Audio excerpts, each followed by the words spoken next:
Вы на субботник пойдете? Естественно, пойду. Не только пойду, буду активно участвовать в нем. А добровольно это все будет? Ну, конечно, добровольно. Как по-другому можно? А вообще, как считаете, субботники нужны? Я думаю, субботники нужны не только весной, но вообще каждую неделю. Судя по тому, что мусор прибавляется, только не убывает сам. Нужно их проводить постоянно. Ну, не знаю. Смотря куда пригласят. Ну, скорее всего, возле дома мы будем убирать. Ну, возле домов хотя бы прибраться. Там видели, сколько мусора? Ну, хотя бы, конечно. Если работать не буду, то да. Люди сами же ссорят, должны по логике сами же и убирать. Если бы они не ссорили, и убирать не надо было бы. На субботник? Да, пойду, конечно. Не знаю, я еще не решил. Надо же грязь это подметать.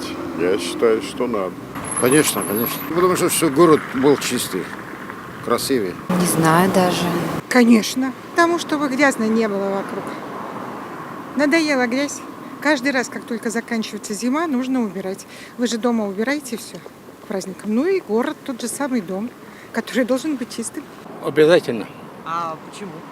Как почему? Чистоту наводить за собой, потому что зимой никто не убирает толком. Да я буду на даче субботничать. Что это? Я нет. А почему? Не знаю, просто.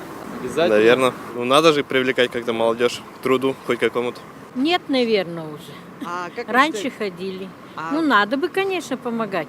У меня на даче работы много, извините, пожалуйста. Я бы с удовольствием. Но у нас дома, мы свой дом убираем. Ну, это же старая, хорошая, добрая традиция. Мы раньше-то ходили, это как в обязательном порядке, а сейчас здоровье позволит, пойду.